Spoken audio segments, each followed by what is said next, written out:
नमस्कार, आप देख रहे हैं न्यूज फोनेशन। मैं हूं आपके साथ नरोत्तम सिंह। 5 चरणों का चुनाव बिहार में समाप्त हो गया है।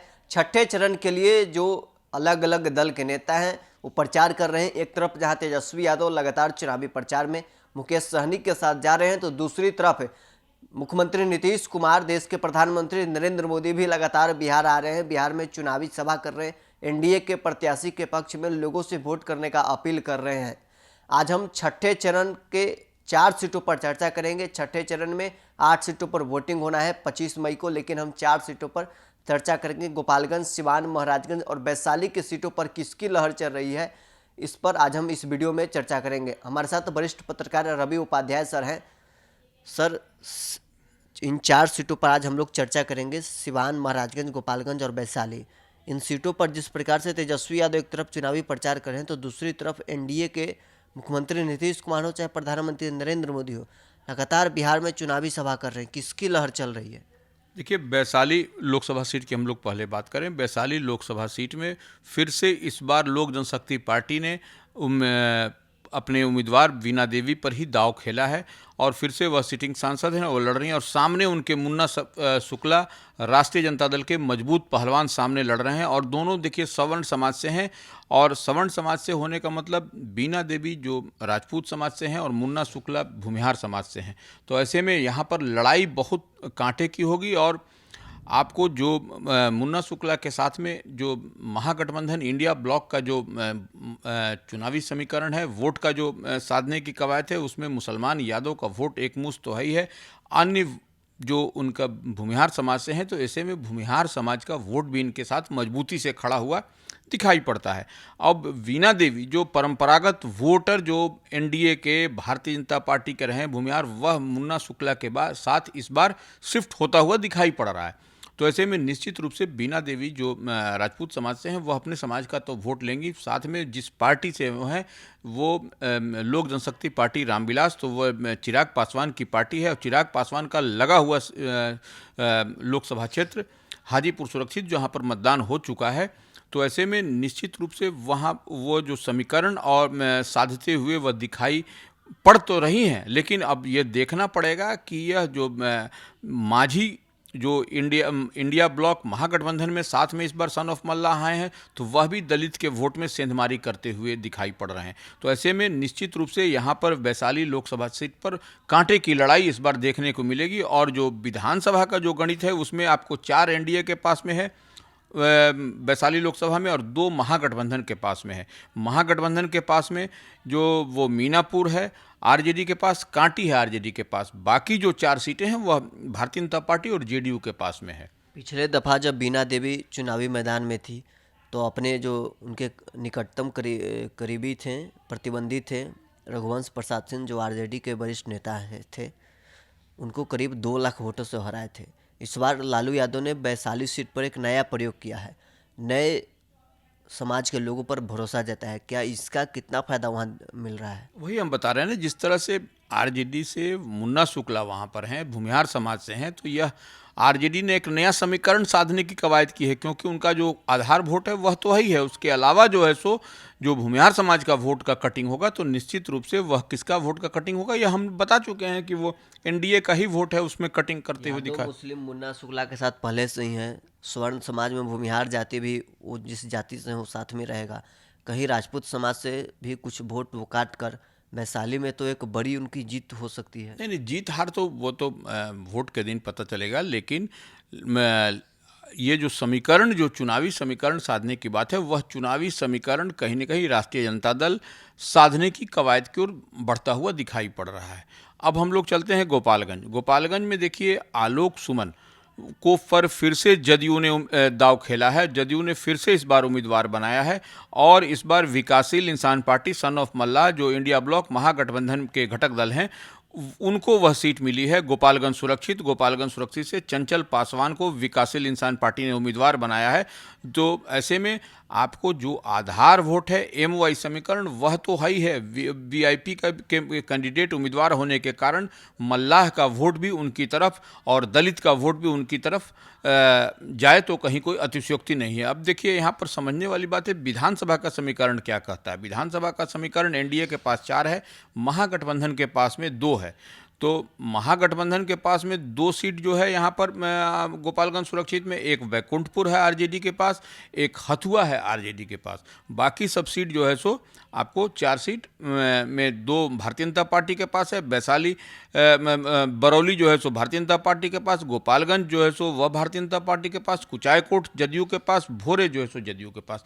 तो यहाँ पर भी लड़ाई आपको इस बार दिलचस्प होता हुआ दिखाई पड़ेगा गोपालगंज सुरक्षित सीट पर। अब हम चलते हैं महाराजगंज। महाराजगंज में इस बार जनार्दन सिंह सिग्रीवाल फिर से जो है सो आपको भारतीय जनता पार्टी के उम्मीदवार सिटिंग सांसद पर भरोसा जताया है और फिर से वह उम्मीदवार हैं। और जनार्दन सिंह सिग्रीवाल जब एनडीए की गवर्नमेंट होती थी उस समय वह मंत्री भी होते थे बिहार में। तो कहीं ना कहीं महाराजगंज से इस बार जनार्दन सिंह सिग्रीवाल पर दाव खेला है। और नंबर 1, नंबर 2 बात कि यहाँ पर यह सीट जो है सो इंडिया ब्लॉक महागठबंधन में कांग्रेस के खाते में गई है। कांग्रेस के खाते में आकाश सिंह यहाँ से उम्मीदवार हैं। आकाश सिंह कौन है? आकाश सिंह जो है सो अखिलेश प्रसाद सिंह कांग्रेस के प्रदेश अध्यक्ष के पुत्र हैं। तो वह जो है सो यहाँ पर इस बार उम्मीदवार हैं। तो निश्चित रूप से आपको यहाँ पर लड़ाई होती हुई दिखाई पड़ रही है।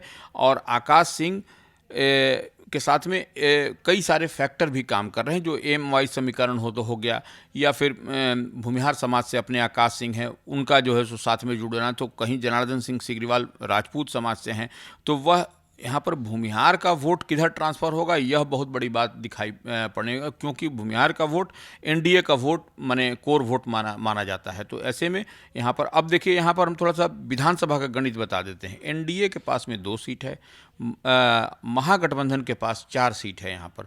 तो 4 सीट में आपको गोरियाकोटी भारतीय जनता पार्टी के पास, तरैया है भारतीय जनता पार्टी के पास, महाराजगंज है कांग्रेस के पास, एकमा है आरजेडी के पास, माझी है सीपीएम के पास, बनियापुर है आरजेडी के पास।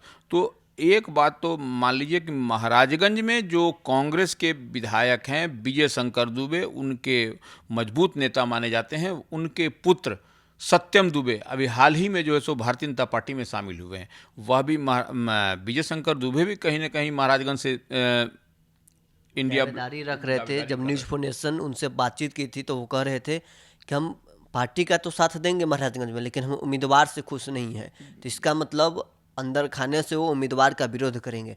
तो क्या इसका नुकसान आकाश सिंह को है, वो मिलने वाला है? वही हम कह रहे हैं कि सत्यम दुबे उनके पुत्र विजय शंकर दुबे के भारतीय जनता पार्टी में पिछले दिनों शामिल हुए हैं। और वहाँ पर एक देखिए प्रभुनाथ सिंह के बेटे रणधीर सिंह भी कहीं ना कहीं आरजेडी से नाराजगी के बाद वह जो है सो जेडीयू में शामिल हुए हैं।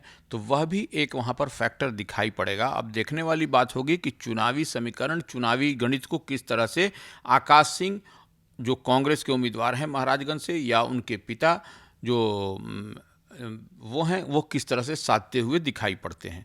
तो यह, और आपको बता ही दिए कि एनडीए के पास में 2 सीट है, 4 सीट महागठबंधन के पास में है। तो यह यहाँ पर भी आपको दिलचस्प लड़ाई आपको होता हुआ महाराजगंज से दिखाई पड़ेगा।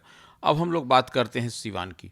सिवान में जो है सो आपको जेडीयू से विजय लक्ष्मी उम्मीदवार हैं, और अवध बिहारी चौधरी राष्ट्रीय जनता दल से, हैना साहब निर्दलीय उम्मीदवार हैं, और एक और वहाँ पर एक यादव समाज से निर्दलीय उम्मीदवार खड़े हैं।